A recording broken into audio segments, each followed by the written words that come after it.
Tennessee has its opponent for tonight's SEC quarterfinal matchup as the Volunteers will take on the Bulldogs of Mississippi State. We'll look at that matchup, what's ahead for Tennessee, and a really fun segment 3 topic you don't want to miss this Friday. Locked On Vols. You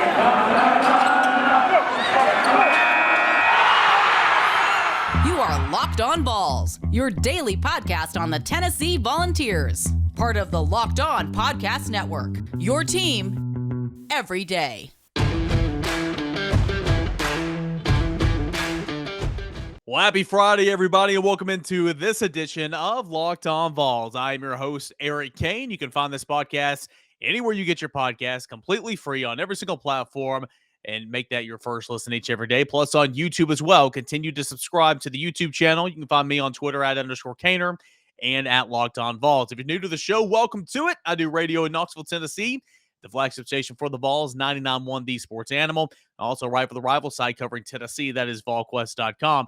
So as I did in the open there, we're going to preview Tennessee, Mississippi State, preview Tennessee in the SEC tournament a little bit, just like we did yesterday. I mentioned that we have an awesome segment number 3 conversation. Juwan Howard is inspiring this, so we're going to do SEC Fight Club. Got this idea from a colleague of mine, Landon Doan. He's the man, so we'll get to that here later in the show, but that's going to be fun. But I forgot to mention probably the most intriguing part of this episode, something you guys are going to want to hear the most. Brent Hubbs, my boss at Volquest.com, sat down with Josh Heupel earlier this week and had a 25-minute conversation on the Volquest podcast. Some really great stuff there, so I encourage you to go listen to that entire podcast. But I'm going to pull a clip or two, and we're going to discuss some of the comments from Josh Heupel in segment 2. So that's what's to come here on today's show. We are loaded up. But as far as Tennessee and the SEC tournament, the Volunteers will take on Mississippi State. The Bulldogs are the 10th seed in the tournament. I thought Mississippi State would handle South Carolina. I just think at some point talent takes over, right? You saw Scottie Pippen Jr. just do whatever he wanted to against Georgia the night before. And you know, Iverson Molinar is a really good basketball player. And like I said, the first time Tennessee took on Mississippi State, when you have a first name like Iverson, you better be good at basketball.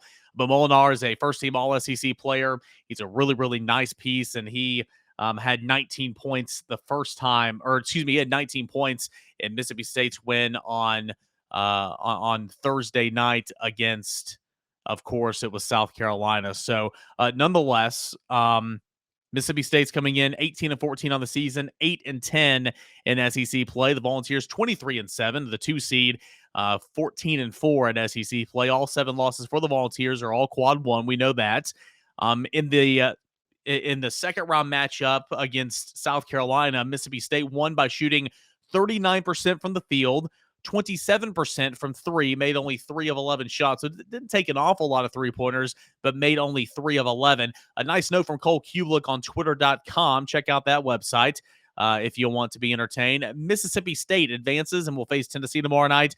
The Bulldogs will need to find their way better from long range. Mississippi State shooting 5 of 48 on threes the last 5 games. So a team that just can't find the bottom of the net from long range. Tennessee's certainly been there at points at times this season. But Mississippi State, 39% on the night against South Carolina, 27% from 3, made 3 of 11, 20 of 27 from the charity stripe. It's a team that gets to the line an awful lot, but it's not the best free throw shooting team.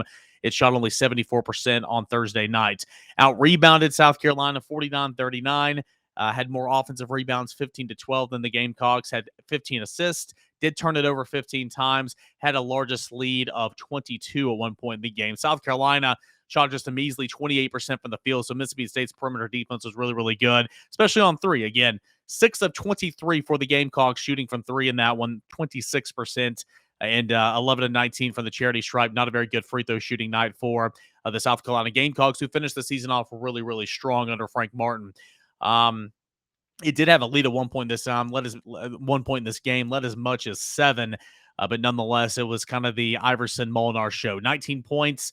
He didn't shoot the ball very well, but found a way to get his points. Yeah, Tulu Smith, 20 points and 12 rebounds, a nice little double-double there. Shaquille Moore, can't read my own writing. Shaquille Moore, nice backcourt player for the Bulldogs, 12 points, 5 assists, and 5 rebounds. And then you had Derek Fountain come off the bench, okay? And he was the only one to score off the bench for Mississippi State. This is a team that doesn't get a lot of scoring from its bench players. Hey, he had 6 points, and again, the only points off the bench for Mississippi State. But this is a team that's kind of struggling of late, all right? It's lost 7 of its last 11 games. Okay, it does have some key wins on the season, beat Arkansas and Alabama way early in the SEC play, but since then it's really, really struggled. Tennessee has already taken on Mississippi State once this season. The Volunteers went to Starkville and won 72-63. And this is a game back in January. It was kind of the starting of the coming out party for Josiah Jordan-James on the offensive end. He tied for the team lead with 18 points along with Kennedy Chandler. Josiah's stat line in this game, 18 points. He had 3 rebounds. He had 1 assist. He had 1 steal. He was 7 of 12 shooting from the field, 3 of 6 from long range. He was really good. Kennedy Chandler, a nice little ball game as well. 18 points, 5 steals, 3 assists, 5 rebounds. Stat sheet stuffer, 8 of 13 from the field. Vescovy also in double figures, 4 of 9 shooting from the field, 11 points. Zakai Ziegler, 11 points, 5 steals, and 6 of 6 at the charity stripe, only 2 of 4 from the field. So Tennessee spread the wealth a little bit. 4 players scored in double figures. This was one of the first games Tennessee went to that new starting lineup without Olivier Cumwa, and Tennessee had Brendan Huntley Hatfield along with Uros Plavsic in the starting rotation. So Adu started to get some minutes in this ball game. He had 12 minutes. Fulkerson came off the bench. He had 3 rebounds, 4 points, 2 of 5 shooting in 22 minutes. Of course, Zakai Ziegler got his minutes, and Justin Powell come off the bench and played 7 minutes but didn't score. Victor Bailey Jr. also played less than a minute in this game and didn't score the basketball. But Tennessee shot 49% from the field. Really the difference in that first matchup for Tennessee and Mississippi State, because both teams shot pretty well. Tennessee 49% from the field, Mississippi State 50% from the field. But State turned it over 16 times. Tennessee turned it over only 10 times. The Volunteers had 13 steals to Mississippi State's 5 steals, and that created ample opportunities for the Volunteers to find the net and score. And so Tennessee led by as many as 12 points in this ball game. So a little bit of a rematch. It's not going to be easy. I think that we're all kind of expecting an ugly basketball game. These teams have a way of ugling things up with the Volunteers. And, of course, Tennessee can do that with the best of them as well. So that is Tennessee's opponent coming up on a Friday night. Tip-off is set for 6 p.m. You know it'll be about 7 or 7:30 because the SEC, in its infinite wisdom, scheduled games to start at, 2-hour windows, 4, 6, 8. Because when has the basketball game ever taken, less than 2 hours to play, right? Especially the first game on the Thursday slate when Florida and who was Florida playing? Crap. Florida lost. Anyway, Florida and Texas A&M, there you go, went into overtime. So that's what's on the docket coming up here for today for the Volunteers. Of course, if Tennessee wins, it will advance on and play a team, likely Kentucky, on Saturday. Of course, Kentucky will need to get by the winner of the game that's happening right now as I record this podcast.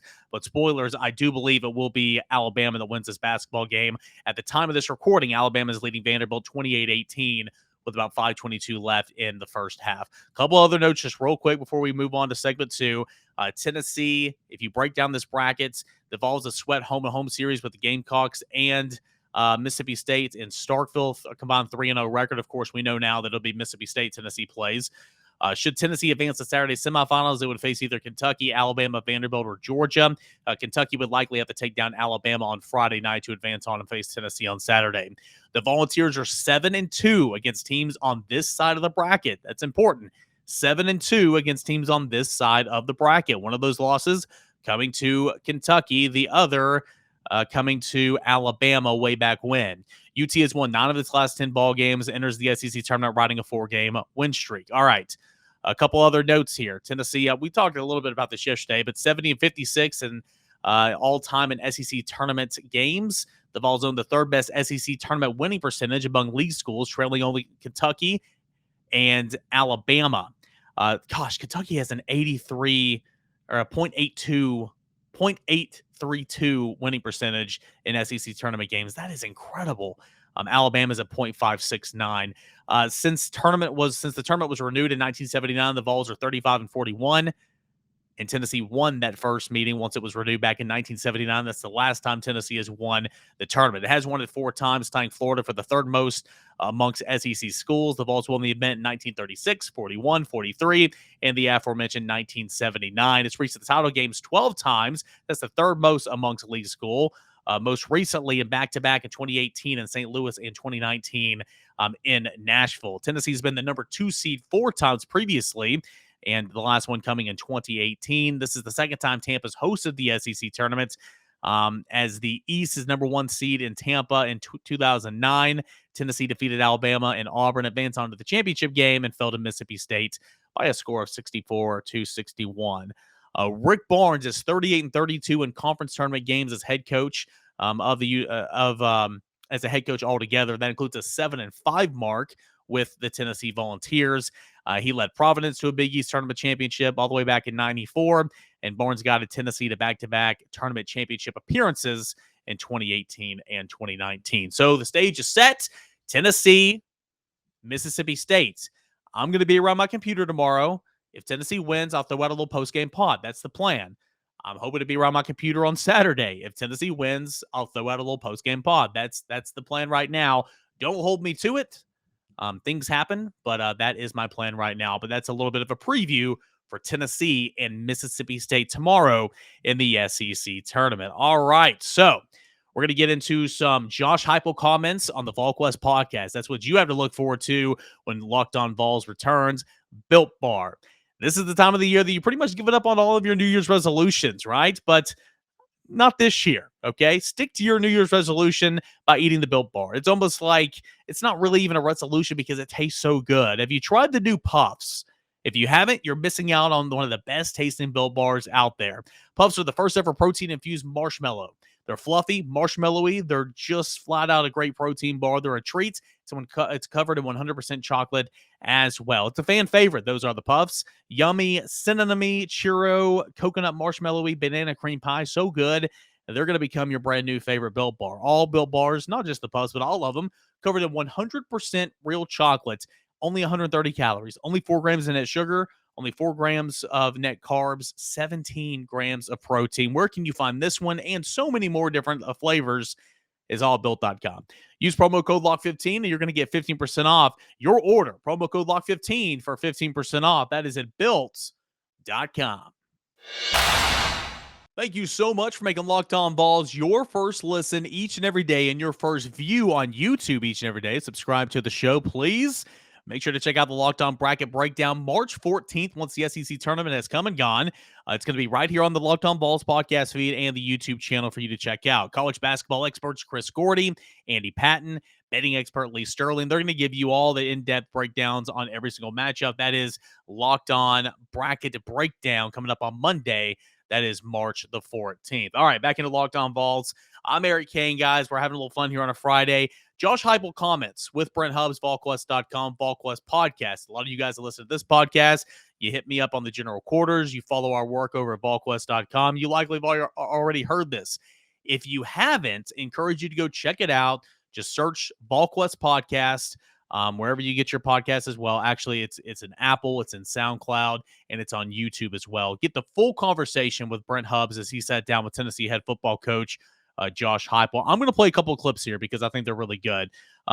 This is Josh Heupel on managing expectations. You return a quarterback, you return a good receiver, your leading rusher, 4 of the 5 offensive linemen, a really nice linebacker. There's a lot of expectations for Tennessee here in year number 2, especially when you look at the East. Georgia will take a step back. It ain't winning back-to-back natties. Florida is down. Can Tennessee take advantage? Can Tennessee outduel Kentucky and contend for a spot in the East, to contend for that number 1 spot in the East? We'll find out. But how do you manage expectations, coming into year number 2? Here's Josh Heupel with this conversation with Brent Hubbs. We want our program to have a ton of outside noise and have high expectations or belief in what's going to happen. 10 years ago, I probably would have said ignore and don't listen, and you can block it all out. That's not real in today's landscape. You're going to hear the noise, but you can't let it sit in between your ears, and you got to filter it out and understand that how you approach everything that you do every day is going to dictate where you go. And this competitive landscape, your competitive nature's got to be elite, and that doesn't happen on game day. Everybody wants to win on game day. You got to win every day during the off season, and so come in and meet and surpass the expectations as a teammate. Grab the guy next to you and make sure that he's doing the same thing. Our guys are continuing to grow. We've become more connected. The way that we are attacking every day is completely different than it was a year ago, certainly at this time, but even at the end of the year. I love the growth and what we're continuing to do here. Love the response there, because he's saying, hey, it's impossible to block out all the noise, right? But you can't let it sit between the ears. So I thought that was a really, really good answer. Here's how Josh Heupel says that they can improve offensively, make great strides, complete 180 compared to where the program was.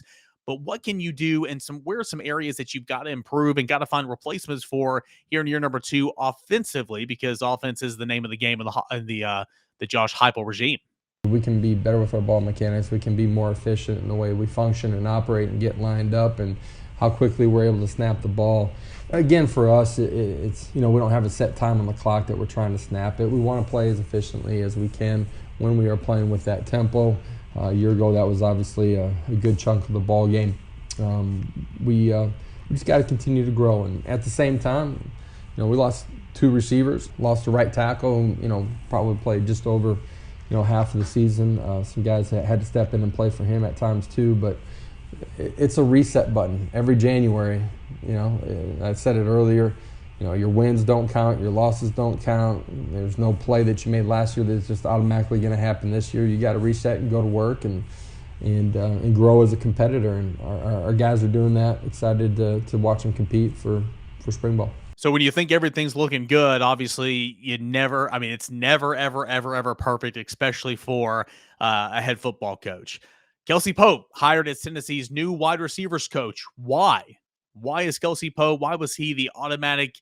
Wasn't automatic, but why was he the guy that Josh Heupel selected to entrust in his wide receivers in that position group? Here is Josh Heupel on the hiring of Kelsey Pope. Believed in him at the very beginning of the process. My responsibility is to find the absolute right person and the best person for the job. Went through an interview process and again, just came away that it was without a shadow of a doubt, he was the right guy for the job. He's got an unbelievable ability to connect with players, connect with people. He's relationship driven. That will help him so much in the recruiting. He's a tireless worker, and so he's going to put the effort in on the recruiting side of it. He's a great technician. He has complete understanding of what we're doing offensively. Has been a huge part of the success of that room and us as an offense. Since we got here in late January, early February last year, and he helps us move the needle in the right direction. No second guessing or questions asked about that, and everybody in the building knows and feels that way. And then finally, Josh Heupel was asked about the newcomers. There are 14 newcomers on campus right now set to take part in spring. They're already working out, obviously, but set to take part in spring practice here when that starts week after next. There's a lot of playmakers here and getting better and, trying to find some spots on this depth chart and trying to find ways to contribute as true freshmen or as newcomers here for this football team. Remember, there's a couple of newcomers as well there's one, Gerald Mincy, via the transfer portal, and a couple of walk-ons who already have some experience under their belt. But nonetheless, ask about the newcomers, what stands out about them so far at this stage of the offseason as they enter phase 2 of the offseason. Here's what Josh Heupel said to Brent Hubbs. 14 guys that have showed up on campus have maybe had 2 things that they've missed the entire lead up to spring ball. I've never been around a group that has acted this mature when first stepping on campus. Who they are and how they go about their business, they've bought into it right from the jump.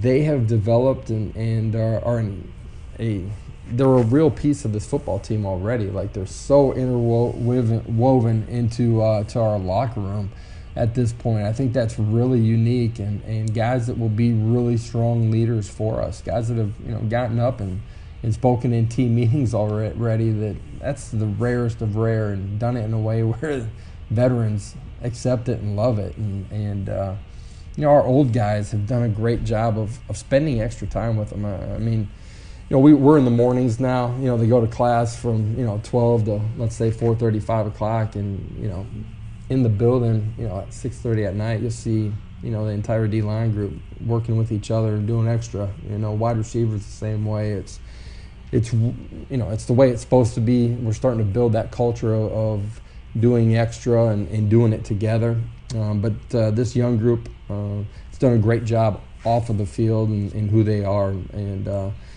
I love the talent and what they've done in the weight room, all of those things. I think as we go through spring ball, we're going to find some guys that will be ready to compete and help us next fall. Again, that's Josh Heupel on the Volquest Podcast, sitting down with Brent Hubbs. You can find that complete conversation, about 25 to 30 minutes, on SoundCloud, on Apple Podcasts, and on YouTube. Encourage, if you like what you heard there, there's plenty more. Go give it a listen. And, of course, you can find it all the time at Volquest.com. All right, what you've been waiting for. Really, really looking forward to what's coming up next here on Locked On Vols. I'll give you a little precursor on why we're going to be talking about it when we return, but it's SEC Fight Club. Who's your guy? One rule, can't talk about it.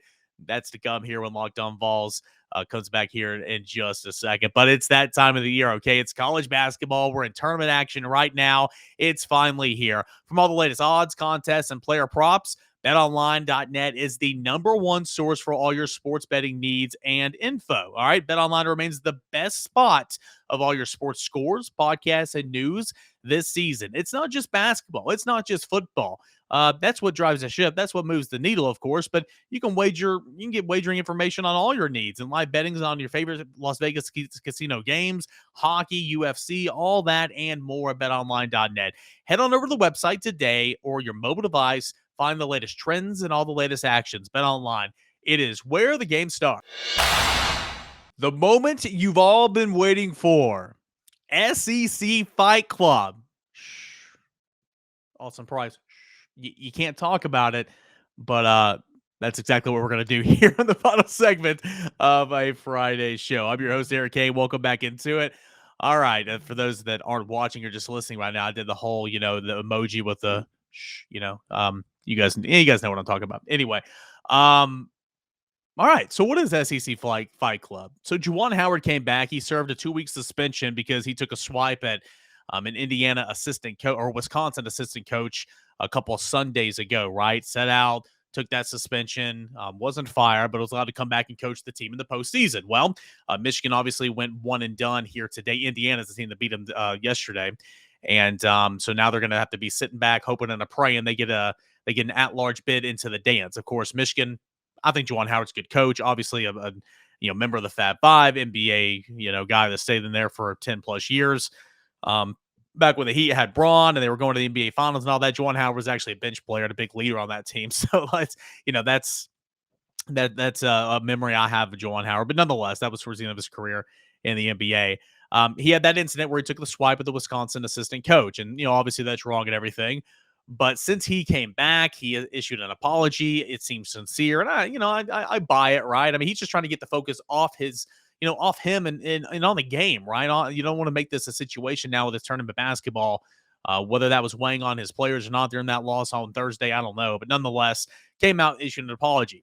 So I'm at work today, and I ran into my buddy Landon Doan. Awesome dude. He's the producer for the Phil Show on Newstalk 98.7, WOKI, 6 to 10 in the morning. So if you ever listen to that, he's that second voice you hear. That is Landon Doan.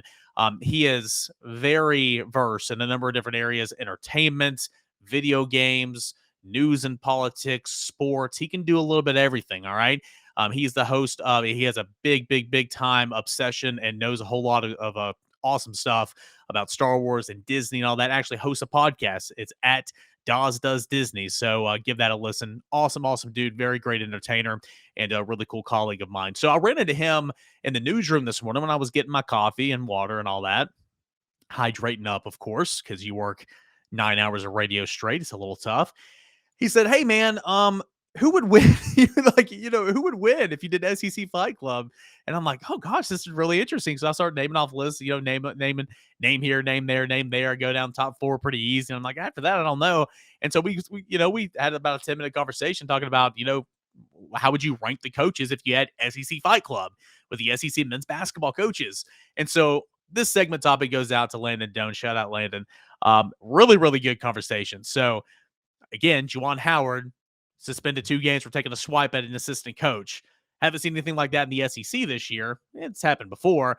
But if we were to rank head coaches in the SEC, basketball coaches, and who would be your ultimate fighter, how would you rank them? Well, I think the first 2 are pretty easy. Number 1, without a shadow of a doubt, leading by and large, you take him 10 out of 10, 100%, is Jerry Stackhouse. Spot the lie. Jerry Stackhouse is one of the toughest players to ever play in the NBA.